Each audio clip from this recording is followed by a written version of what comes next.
हरे कृष्णा, राधे राधे। स्वागत है आप सभी का गोविंद भजो चैनल पर। आज के इस वीडियो में हम सुनेंगे मंगला गौरी व्रत की कथा। मंगला गौरी व्रत सावन के मंगलवार को किया जाता है। सावन के सोमवार को भगवान शिव की पूजा और मंगलवार को माता पार्वती यानी मंगला गौरी की पूजा की जाती है। इस पूजा को करने से अखंड सौभाग्य की प्राप्ति होती है और जिन्हें संतान न हो उन्हें संतान प्राप्त होती है। बहुत समय पहले की बात है, किसी शहर में धर्मपाल नामक एक धनी वैश्य अपनी पत्नी के साथ रहता था। उसके पास बहुत सा धन था, घर में किसी भी चीज की कोई कमी नहीं थी सिवाय संतान के। वे दोनों पति पत्नी निसंतान थे। इस कारण धर्मपाल बहुत दुखी रहता था।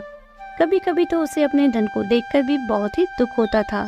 वह सोचता था कि यह धन दौलत मेरे किस काम की, जिससे मैं एक पुत्र भी प्राप्त नहीं कर सकता। इसी तरह वे दोनों दुखी अपना जीवन काट रहे थे। एक दिन उनके घर एक महात्मा आए। धर्मपाल और उनकी पत्नी ने महात्मा का बहुत ही आदर सत्कार किया। उन्हें अपने घर के अंदर लेकर आए, उन्हें प्रेम से भोजन कराया। महात्मा भोजन करके जब तृप्त हो गए तब उन्होंने देखा कि धर्मपाल कुछ चिंतित दिखाई दे रहा है।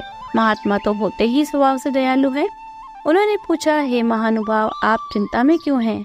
आपके घर में तो मुझे किसी भी चीज की कोई कमी दिखाई नहीं देती, फिर आपके माथे पर ये चिंता की लकीरें क्यों हैं? महात्मा की बातें सुनकर धर्मपाल ने कहा, महाराज, मेरे घर में किसी भी चीज की कोई कमी नहीं है। मेरे पास इतना धन है कि मेरी 7 पुश्तें बैठकर खा सकती हैं, लेकिन पुश्तें होगी तभी तो बैठकर खाएंगी ना। मेरी तो कोई संतान ही नहीं है। अब महात्मा धर्मपाल की परेशानी का कारण जान गए। वे कहने लगे, देखो बेटा, तुमने मुझे भोजन करवा कर तृप्त किया है। अब तुम्हारी परेशानी का निवारण करना मैं अपना धर्म समझता हूँ। मैं तुम्हें एक उपाय बताता हूँ जिससे तुम्हें पुत्र की प्राप्ति हो जाएगी।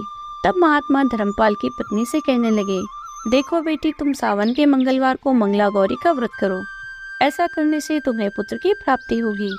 तब धर्मपाल की पत्नी कहने लगी, महात्मा, अब तक जिसने जो भी व्रत पूजा पाठ कहा मैंने सब किया, लेकिन मुझे कोई भी फायदा नहीं हुआ।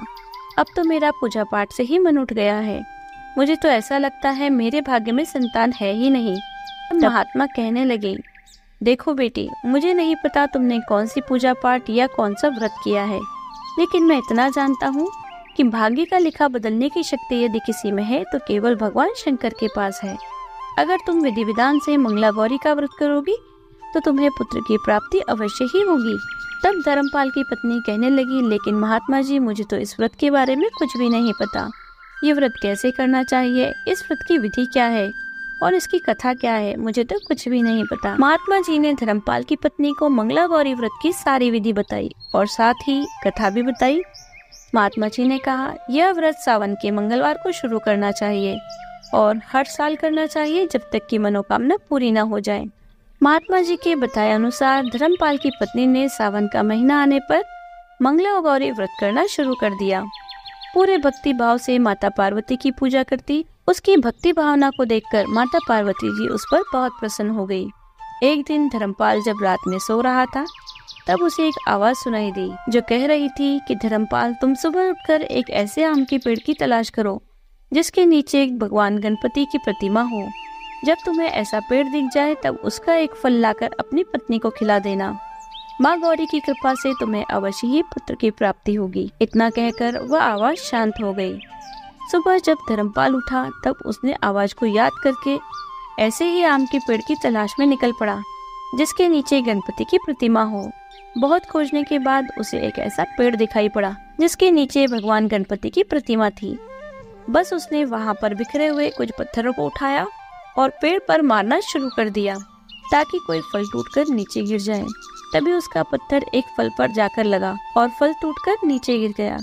लेकिन तभी उसे एक और फल भी दिखाई दिया। अब उसे लालच आ गया कि अगर 2 फल तोड़ लूं तो ऐसा भी हो सकता है कि मुझे 2 पुत्रों की प्राप्ति हो जाए। तब उसने एक बार फिर से पत्थर मारा, लेकिन इस बार वह पत्थर फल पर न लगकर भगवान गणपति की प्रतिमा पर लग गया।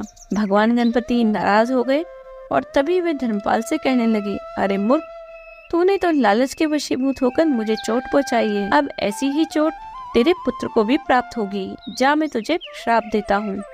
माँ मंगला गौरी की कृपा से जो पुत्र तुझे प्राप्त होगा वह 21 वर्ष की आयु में सांप के डसने से मृत्यु को प्राप्त हो जाएगा। ऐसा कहकर भगवान गणपति वहां से अंतर्ध्यान हो गए।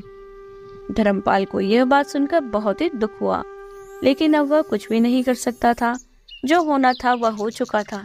वह फल को लेकर अपने घर आ जाता है और अपनी पत्नी को वह फल खिला देता है। कुछ दिनों के बाद उन्हें एक सुंदर पुत्र की प्राप्ति होती है, लेकिन धर्मपाल ने वह श्राप वाली बात अपनी पत्नी को नहीं बताई। उसे पता था कि यह श्राप वाली बात जानकर उसकी पत्नी को बहुत दुख होगा। धीरे धीरे उनका बेटा बड़ा होने लगा। 16 साल का होते होते वह अपने पिता के कारोबार में हाथ बटाने लगा। पिता के साथ व्यापार के सिलसिले में दूसरे शहरों को भी जाने लगा।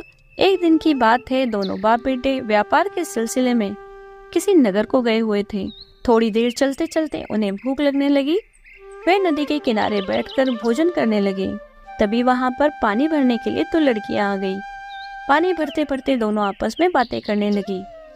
एक ने दूसरी से कहा, बहन क्या तुम मेरे साथ सावन का मेला देखने चलोगी? तब दूसरी कहने लगी, नहीं मैं नहीं जा सकती, कल मंगलवार है और मुझे मंगला गौरी का व्रत रखना है और उसकी तैयारी भी करनी है। तब उसकी सहेली कहने लगी, तुम मंगला गौरी व्रत क्यों करती हो?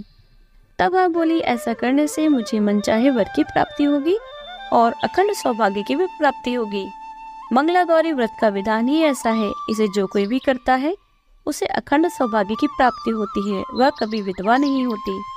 तब वे दोनों लड़कियां ऐसा कहती हुई वहां से जाने लगी। धर्मपाल को तो यह लड़की जज गई। उसने सोचा कि अगर इस लड़की का विवाह मेरे बेटे के साथ हो जाए तो हो सकता है कि मेरे बेटे की आयु पर जो संकट आया है वह भी टल जाए। बस फिर क्या था, धर्मपाल तो उस लड़की के पीछे पीछे ही हो लिया। जब वह लड़की अपने घर गई तो वह भी उसके पीछे पीछे उसके घर पहुंच गया और उसके पिता से उसने बात की। बस फिर क्या था, लड़की का विवाह धर्मपाल के बेटे के साथ हो गया। वह बहू बनकर धर्मपाल के घर आ गई, लेकिन उसने मंगला गौरी व्रत करना नहीं छोड़ा। वहां भी वह पूरे विधि विधान से मंगला गौरी का व्रत करती रही। एक दिन कैलाश पर्वत पर महादेव ने देखा कि पार्वती जी कुछ उदास बैठी हैं, कुछ चिंता में हैं। उन्होंने पूछा, हे देवी आप चिंता में क्यों हो? तब पार्वती देवी बोली, महादेव यह लड़की मेरा व्रत बहुत ही विधि विधान और भक्ति भाव से करती है। मैं इसकी पूजा से, इसके व्रत से बहुत प्रसन्न हूँ। मैं इसे अखंड सौभाग्य का वरदान भी देना चाहती हूँ, लेकिन इसके पति की आयु तो बहुत ही थोड़ी है। इसका पति थोड़े ही दिनों बाद मर जाएगा और अगर उसकी मृत्यु हो गई तब मेरे व्रत का क्या महत्व रह जाएगा? तब महादेव जी कहने लगी, हे देवी आप चाहे तो क्या नहीं कर सकती। अब आप ही ऐसा कोई उपाय करें जिससे कि इस लड़के के जीवन पर आया संकट टल जाए और आपके व्रत की महिमा भी बनी रहे। तब माता पार्वती उस लड़की के सपने में जाती है और कहती है, बेटी मैं तुम्हारी पूजा पाठ से, भक्ति भावना से बहुत ही प्रसन्न हूँ। मैं तुम्हें अखंड सौभाग्य का वरदान देती हूँ, लेकिन तुम्हारे पति की आयु बहुत ही थोड़ी है। 21 वर्ष का होते होते एक सांप उसे डस लेगा और उसकी मृत्यु हो जाएगी। तब वह लड़की कहने लगी, माता आपने मुझे अखंड सौभाग्य का वरदान दिया है और आपका कहा हुआ वचन असत्य कैसे हो सकता है? अब आप ही मुझे कोई उपाय बताइए जिससे कि मेरे पति के जीवन पर आया संकट टल जाए। तब माता पार्वती कहने लगी, तुम एक काम करना, अपने पति के सिराने एक दूध से भरा हुआ बर्तन रख देना और साथ ही में एक कच्ची मिट्टी का घड़ा भी रख देना। जब सर्प उसे डसने आएगा तब वह दूध पीकर उस घड़े में बैठ जाएगा। तब उस घड़े के मुख को तुम बंद कर देना और इस तरह से तुम्हारे पति के प्राणों की रक्षा हो जाएगी। जब धर्मपाल का पुत्र 21 वर्ष का हुआ तब उसकी पत्नी ने माता पार्वती के कहे अनुसार वैसा ही किया। सर्प आया और उसने पहले दूध पिया, फिर जाकर वह घड़े में बैठ गया। उस लड़की ने उस घड़े के मुख पर कपड़ा बांध दिया और उसे जंगल में छोड़ आई। इस तरह से उसके पति के प्राणों की रक्षा हो गई। तब उसने बड़े ही धूमधाम से मां मंगला गौरी व्रत का उद्यापन किया। जब धर्मपाल को यह पता लगा कि उसके बेटे के प्राणों पर जो संकट था वह अब टल चुका है तो वह बहुत ही प्रसन्न हुआ और बार बार मां मंगला गौरी को धन्यवाद करने लगा। हे मां मंगला गौरी, जैसे आपने धर्मपाल के परिवार पर अपनी कृपा की, वैसे ही आपका यह व्रत करने वाले, पूजा करने वाले, कथा कहने वाले और सुनने वाले सभी पर अपनी कृपा बनाए रखना। तो यह थी कथा सावन के मंगलवार को किए जाने वाले मंगला गौरी व्रत की। यदि आपको वीडियो अच्छी लगी हो तो लाइक कीजिए, शेयर कीजिए, अपने विचार आप हमें कमेंट कर सकते हैं। यदि आप चैनल पर नए हैं तो चैनल को सब्सक्राइब कर लीजिए, बेल आइकन को प्रेस कर दीजिए जिससे आने वाले नए वीडियोस की नोटिफिकेशन आपको तुरंत मिल जाए। मिलती हूँ आपसे अगले वीडियो में, तब तक बने रहिए गोविंद भजो चैनल पर। हरे कृष्णा, राधे राधे।